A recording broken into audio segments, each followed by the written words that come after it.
blood trail. We found one. They were attacked.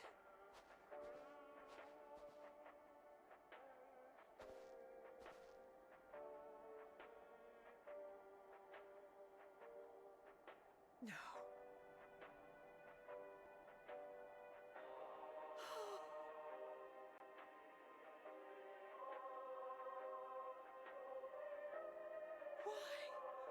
Why wouldn't they?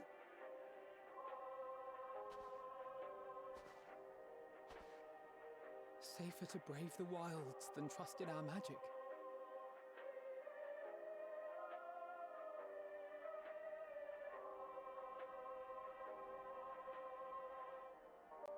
We should have... I should have...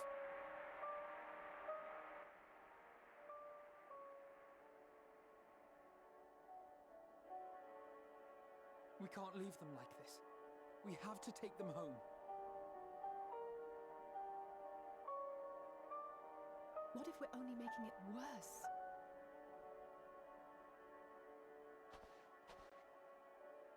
Maybe we don't belong here, but neither do they. Not out here in the wind and the cold.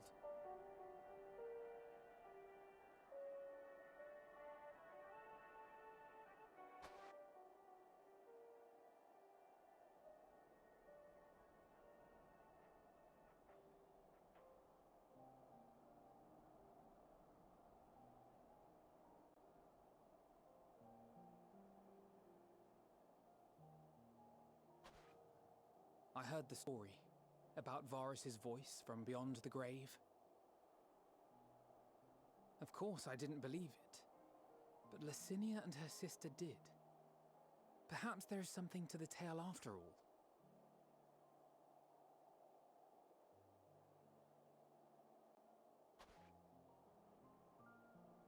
I want to understand, so I'm going to borrow this for a while, if that's all right. You had every reason not to trust us. We came as trespassers, invaders. But I pray that in time, we will be more than that to you. That we will find a way to help your loved ones. And see that no more children are left to freeze alone in the snow.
Thank you for your report.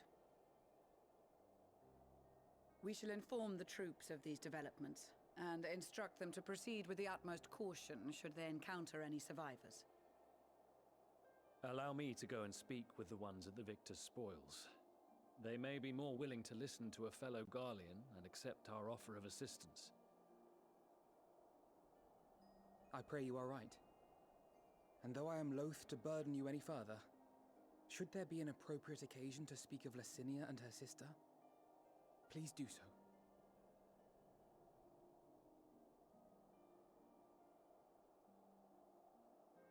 I am sorry to have put you through this. My distress is nothing compared to their suffering. So tell me, what else have we learned?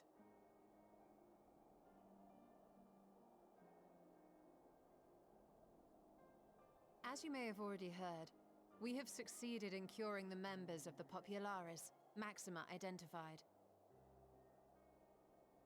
They have provided us with some intriguing insights into the current state of Garlemald.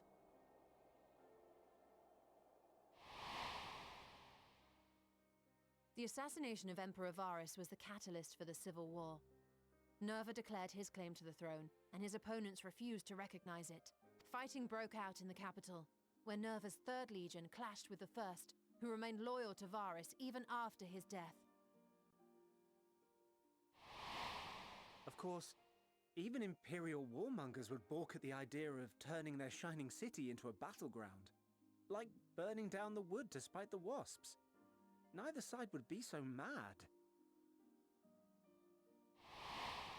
Unless something or someone inflamed their animosity to such an extent that they could not help but act against their better judgment.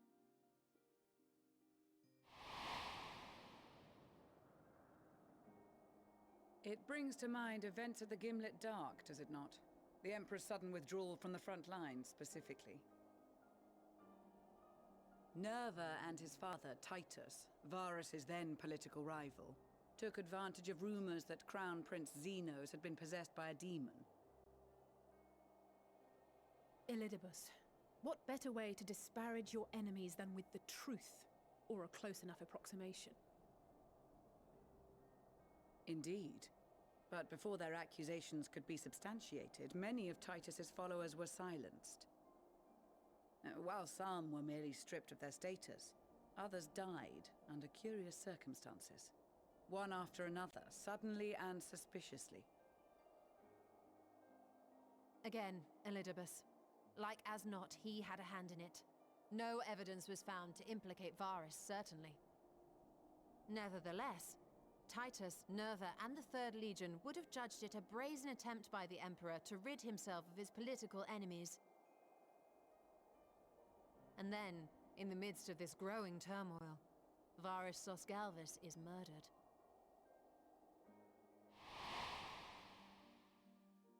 And Garlemald's own prodigal son, Gaius van Belsar, is named the murderer. Shortly thereafter, Nerva claims the right of succession, and in response, the First Legion claims the assassination was part of a coup d'etat orchestrated by Titus and Nerva.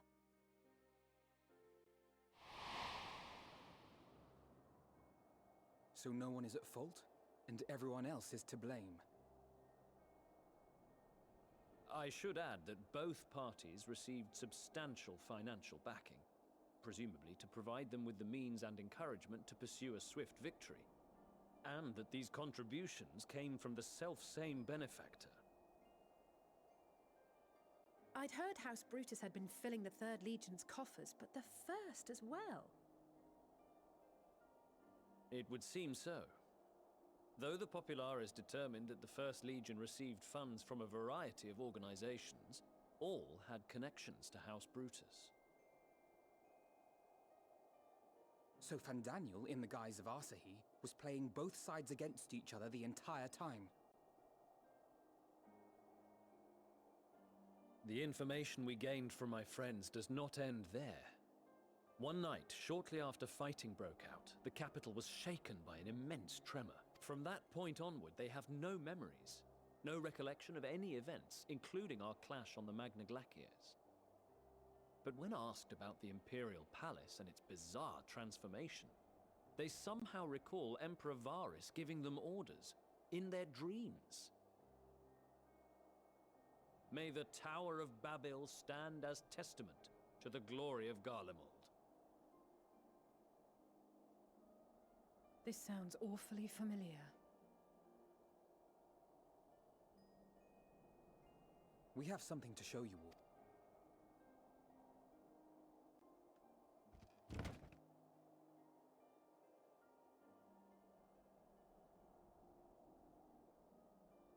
Varys spoke to them through this radio. Perhaps...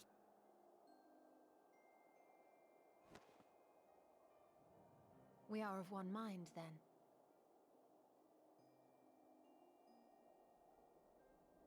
The ether that permeates the ore used in this device is almost identical to that of the talismans. I see it. While it is likely more by coincidence than design, these devices might also ward against a primal's influence. A picture is beginning to form.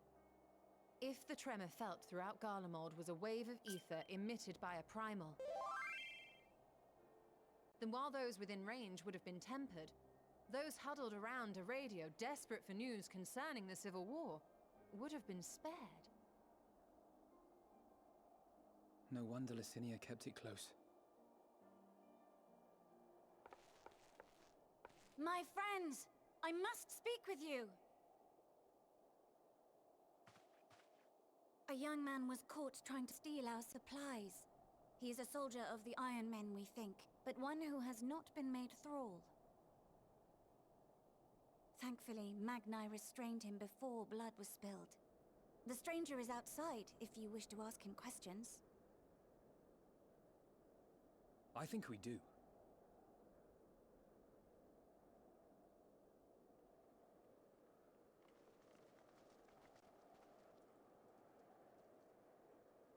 Who do we have here?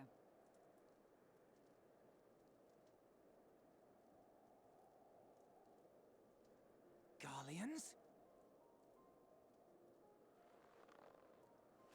Traitors to your homeland! Have you no shame?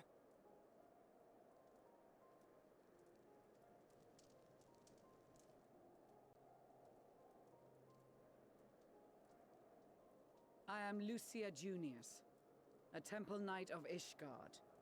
And you are? Iulus Pier Norbanus. And that's all you invaders will get from me. We are not here to invade Garlemald. Far from it. Like you, our allies in Eorzea and the Far East fight in defense of their lives and their loved ones even as we speak. But it is the people of Garlemald who have suffered most. This we know. And that is why we have come to offer you our aid, that we may unite against our common foe.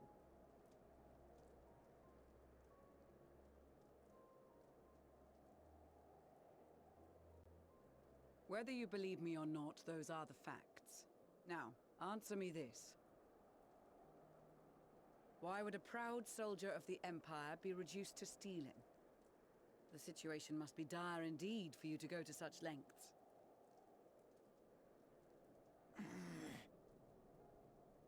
If it is supplies you seek, we would gladly share ours, or turn a blind eye while you leave with your spoils.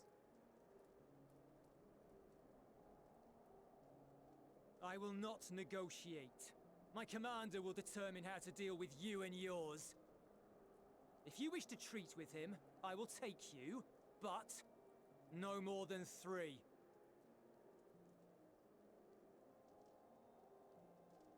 I don't much like the sound of that. But if we do accept his proposal, I suggest the 2 of us and...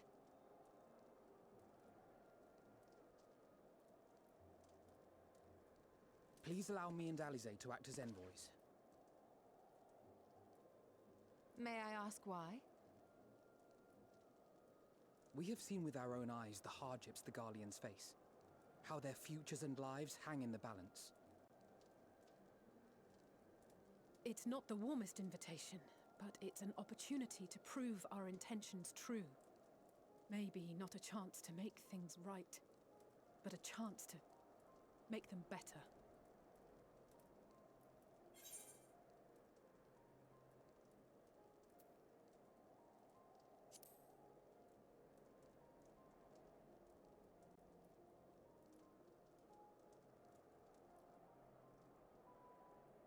I can see that persuading you otherwise is a lost...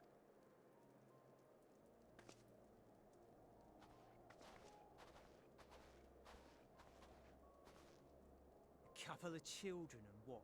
A cell? Not in the least. You will find that There are many dangers on the road ahead. I will need that back.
These are their chosen representatives.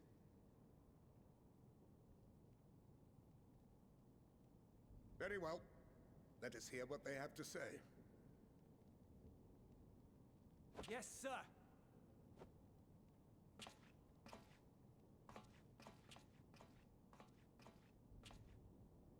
I present to you our commander,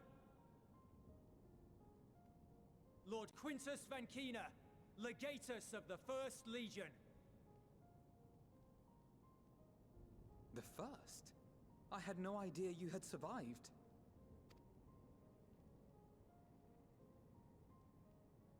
We lost our emperor, our city, more than half our troops.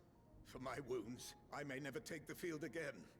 But we survived, aye. In a manner much to your liking, I dare say. We have no intention of adding to your misfortunes, nor do we bear you any ill will. Spare me. Though you children may speak in earnest, overtures of peace ever ring hollow in my ears. So long as man stands to profit from his neighbor's suffering, war is inevitable. Driven from our ancestral homeland into this blasted waste. Yet still you yearned to rob us of our paltry scraps. 'Twas only with Magitech that you learned to keep your distance. Though we knew it was only a matter of time before you regrouped and returned. Conquest and Empire were our only defenses. Emperors Solus and Varys understood this, and through their campaigns saw us grow and prosper. Much blood has been spilled in Garlemald's name, aye. But if it is a choice between yours and mine, then it is hardly a choice at all. I do not deny that a great many conflicts throughout history were driven by the desire or necessity to gain by another's loss. That is not why we are here. Nor have we come to petition your aid in the war with the Telophoroi, grave though that threat may be. Our purpose is simply this. We wish to help you. Let us help you. If there is aught that can be done to ease your plight, we would be glad to do it. Perhaps you would.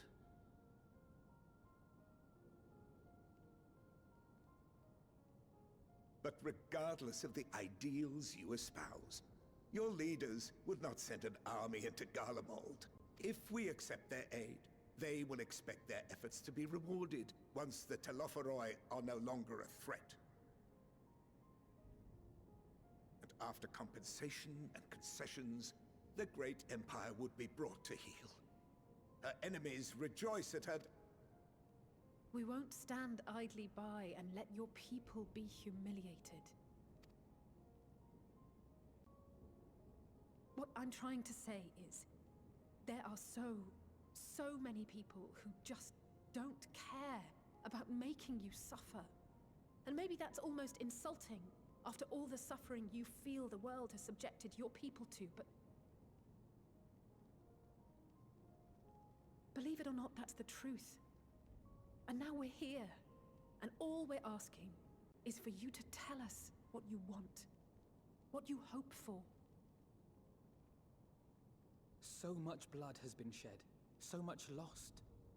All because of this endless war. Who wouldn't want to end it?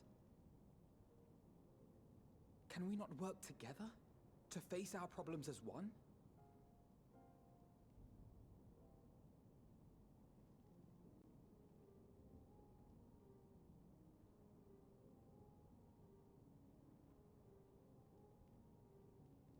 Answer me this, young peacemakers.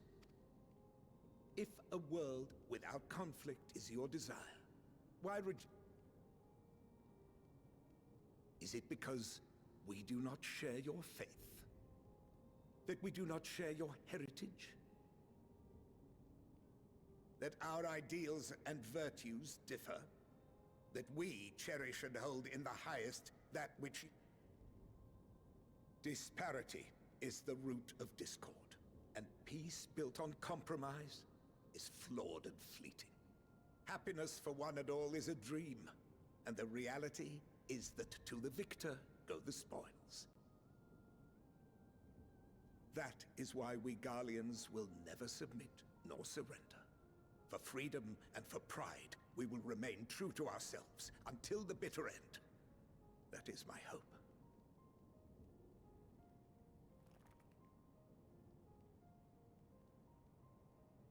It seems there is nothing more to say on the matter.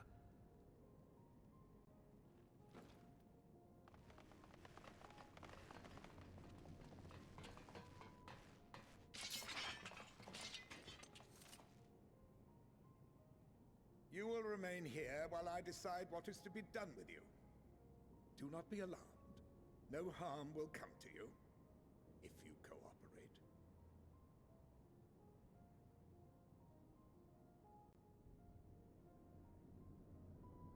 We will not resist. However, as your guests... As you wish. I had no intention of locking you up. As by dawn you would be frozen stiff and you're no good to me dead. You are free to move about the encampment. Collar them.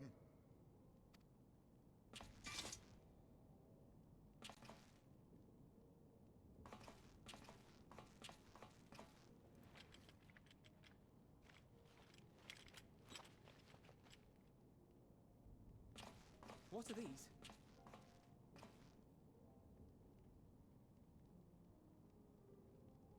Incentive. You'll be watched at all times. Stray too far? Stop. Keep away from that one.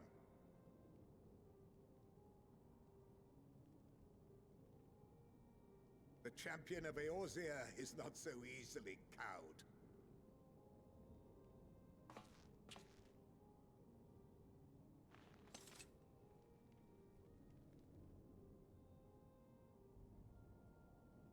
Even if he allowed himself to be collared, the shock would be no more than an itch. No. If he refuses to obey, we will activate the twins' restraints instead.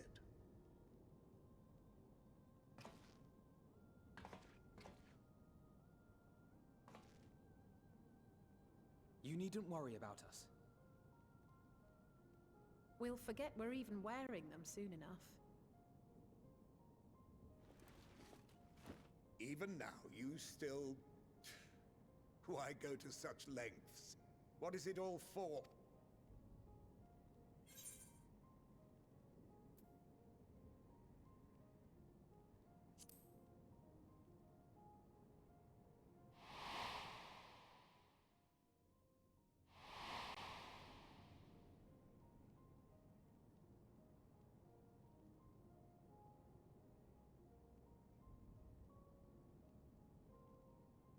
You are a curious one. A far cry from the merciless barbarian others paint you to be.